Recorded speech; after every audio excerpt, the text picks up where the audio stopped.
Oui, bonjour, j'espère que vous allez bien. Aujourd'hui, je vais vous partager une nouvelle mise à jour de CryptoExcel, cette fois-ci sur la configuration des alertes de vente. Donc du coup, là, on va vraiment se retrouver dans cette vidéo sur cet onglet. Cet onglet, rappelez-vous, qui avait déjà subi un bon lifting, c'est-à-dire que là, tous les réglages que vous pouvez indiquer, personnaliser en fonction de votre convenance, on avait déjà mis tout ce bloc là ici qui expliquait tous les détails, comme ça vous pouviez, c'était une aide à la compréhension et du coup vous pouviez plus facilement comprendre tout ça.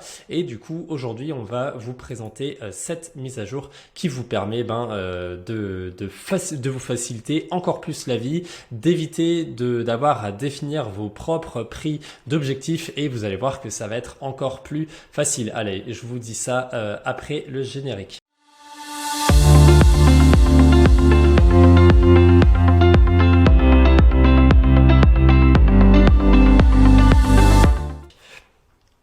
Donc du coup, à quel état on en était là à l'époque ici?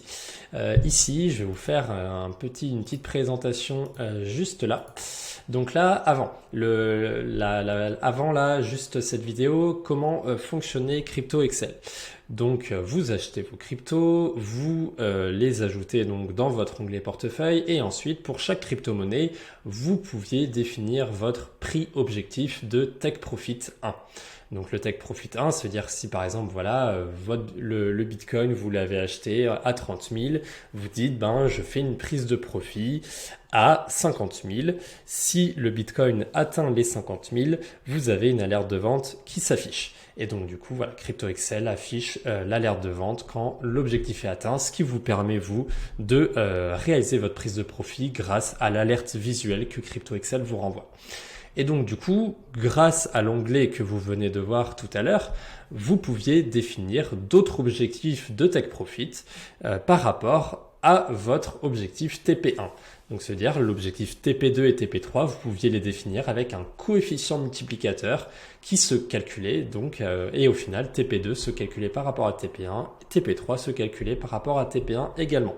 Donc pour rappel, là voilà ici par exemple, vous aviez TP2 égale 1,2 fois l'objectif de vente TP1, TP3 égale 1,4 fois l'objectif de vente TP1. Et donc du coup, dans la pratique, qu'est-ce que ça donne? Le Bitcoin, là par exemple, dans cet exemple, on l'a acheté à 20 000, il est à 30 000. Là, on a défini un objectif dans la colonne R qui est à 75 000. Et du coup, TP2, tout simplement, il était calculé à 1,2 fois cette valeur. Et TP3 qui est à 105 000, il était défini 1,4 fois cette valeur. Voilà, donc là, je reviens dans la diapo. Et ensuite, on avait donc défini également des alertes stop loss parce que du coup, les alertes take profit, tout se passe bien lorsque vous prenez des profits et que du coup, le marché part à la hausse. Mais également, il fallait bien évidemment vous protéger dans l'autre sens et dire si le marché se retourne et que finalement ça va mal, comme c'est le cas en ce moment, du coup, on voit bien la tendance baissière du moment, du coup, vous pouvez définir également une alerte stop loss. Et donc cette fois-ci, c'était évidemment pas pertinent de la définir par rapport à TP1, ça n'a pas de sens, mais on pouvait le définir par rapport à votre prix d'achat moyen. Donc là, à nouveau, si je reviens dans la slide juste ici, donc là, on avait défini que l'alerte de vente, on disait que si ça atteignait 0,5 fois votre prix d'achat, et du coup, et que vos pertes dépassent 500 $, vous sortez 80% de votre capital. Dans l'onglet portefeuille, là, du coup, le Bitcoin, pour rappel, a été acheté à 20 000. Du coup, vous aviez une alerte stop loss à 10 000 et du coup vous sortez la plupart de votre capital lorsque cette alerte se fait puisque on avait dit de sortir 80% du capital.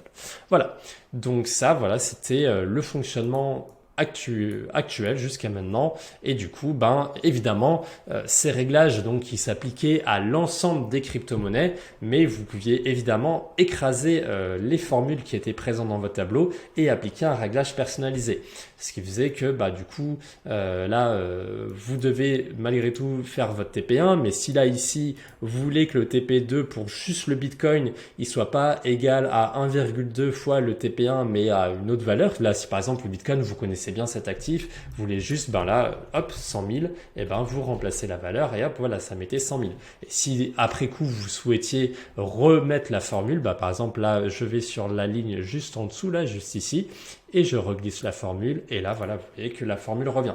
Donc vous voyez que finalement vous avez le meilleur des deux mondes puisque vous avez à la fois des formules qui vous évitent de définir vos prix objectifs TP2, vos prix objectifs TP3, vos prix objectifs stop loss. Finalement vous n'aviez plus qu'à faire le prix, vous n'aviez plus qu'à configurer votre prix objectif TP1 et finalement tout le reste se calculait automatiquement. Vous bénéficiez des réglages automatisés dans l'onglet config alerte vente et en plus de ça, après vous pouvez en plus le customiser comme vous le voulez.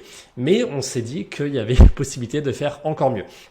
Parce que là, en effet, finalement, vous devez quand même, dans le portefeuille, définir un prix objectif TP1. Et ça, nous, il y a beaucoup de personnes qui sont revenues vers nous en nous disant « Oui, mais moi, je ne sais pas ce qu'il faut mettre ». Alors, en principe, vous devriez, puisque à n'importe quel investissement, vous devez définir normalement un seuil sur lequel vous êtes prêt à prendre des profits. C'est-à-dire même quelqu'un qui veut hold long terme les crypto-monnaies, au bout d'un moment, il devrait quand même un minimum profiter des cycles de bull run. Parce que là, vous voyez, là, par exemple, il y a eu un gros bull run qui est enclenché. Bon, là, on va à la baisse. C'est un petit peu dommage de ne pas en profiter. Donc, du coup, dans l'idée, normalement, vous devriez à chaque fois être au clair sur votre stratégie, avoir une stratégie qui s'établit lorsque vous faites votre achat, parce que évidemment c'est pas quand là le marché il est haut comme ça, là il y a un seuil d'euphorie, c'est très très dur de vendre à ce moment-là si vous n'avez pas défini votre stratégie avant. Et idem ici là quand le marché il se casse la gueule là comme c'est arrivé hier très récemment, on a envie de vendre, pour éviter de couper ses pertes, sauf que peut-être que les pertes c'était indiqué qu'il fallait les couper quand c'était ici et que c'est pas quand c'est ici que vous devez les couper parce que là vous faites des moins-values. Donc voilà, c'est par rapport à tout ça que voilà, on vous conseille malgré tout de faire vos prises d'objectifs, mais aujourd'hui, on vous propose encore un meilleur système. Donc, je reviens sur les slides, voilà. Après, donc là maintenant, comment ça va se passer ? En fait, toutes vos alertes de vente vont se calculer par rapport au prix d'achat moyen. Voilà, comme ça, avant, vous aviez le stop loss qui se calculait par rapport au prix d'achat moyen et TP2, TP3 qui se faisait par rapport à TP1 et au final, le TP1, vous deviez l'entrer manuellement. Et aujourd'hui, finalement, toutes vos alertes de vente vont se calculer par rapport au prix d'achat moyen. Et donc, comme d'habitude, vous pouvez évidemment toujours effacer les réglages que vous allez définir dans votre onglet et finalement après vous faites ce que vous voulez. Vous pouvez écraser la formule par une valeur manuelle, la remettre dès que vous le souhaitez, etc., etc. Donc finalement, comment ça se concrétise ? Donc je vais dans l'onglet configuration alerte de vente. Ça donc c'est l'ancienne version. Comme vous le voyez, comme le réglage TP1 était manuel, on avait une case un petit peu vide ici et finalement tous les autres étaient calculés ici. Ces deux-là par rapport à TP1 et celle-là par rapport au prix d'achat. D'ailleurs, c'était pas très clair parce que finalement, il fallait vraiment bien afficher cette aide-là pour bien comprendre. Aujourd'hui, là voilà, tout simplement, vous avez cette nouvelle version et du coup, là, tout simplement, vous avez l'ensemble des éléments où on dit TP1, c'est donc 1,2 fois le prix d'achat, TP2 égale 1,4 fois le prix d'achat, TP3 1,6 et stop loss 0,8 fois le prix d'achat. Ce qui fait que par exemple, le stop loss, c'est dès que vous avez 20% de perte, vous avez l'alerte qui arrive. À nouveau, vous pouvez mettre des seuils de profit en plus de profit ou de perte avant d'afficher l'alerte. Ça évite que par exemple, il y ait une alerte de vente qui s'affiche alors que vous venez de gagner seulement $10. Ça vaut peut-être pas le coup de s'en occuper. Et donc là, à nouveau, vous pouvez définir votre seuil de sortie. Donc là, nous, on a mis 10% pour TP1, puis 20%, puis 30% pour les prises de profit. Ça paraît pas mal. Comme ça, voilà, vous profitez déjà au tout début de certaines prises de profit et plus le marché avance, là, plus ça peut être intéressant de sortir. Et là, pareil pour les stop loss. Voilà, si le marché fait une perte de moins 20% et que vos pertes commencent à être un minimum importante, l'alerte de vente s'affiche. Vous sortez quasiment tout votre capital, mais peut-être que ça peut être intéressant d'en laisser une petite partie au cas où le marché se retourne. Mais à nouveau, si vous voulez mettre 100%, vous mettez 100%. Vous voyez qu'à chaque fois, les données s'ajustent en temps réel. Donc là, ça voilà, c'est vraiment la nouvelle version qu'on vous propose aujourd'hui. Elle sera donc comme d'habitude disponible dans votre espace membre sur Crypto Excel, donc VIP, puisque là, cette mise à jour concerne à nouveau la version de Google Sheets. Donc là, voilà, vous allez dans votre espace et donc pour information, on nous pose des fois la question, mais comment faire tout simplement pour profiter des mises à jour ? À chaque fois, vous allez dans votre espace membre et du coup, vous cliquez sur le lien dans votre espace membre qui vous permet tout simplement de récupérer le fichier dans la dernière version. C'est-à-dire que nous, dès qu'on fait une vidéo et qu'on la publie, la nouvelle version est disponible. Voilà, donc de ce côté-là, on est tout bon. Par rapport à ces petits éléments ici, en fait, c'est tout simplement, on veut vous proposer un changement de couleur. Finalement, avant, voilà, on avait ces couleurs, jaune pour TP1, orange TP2, rouge TP3 et stop loss, on avait mis un peu ce bleu un peu froid.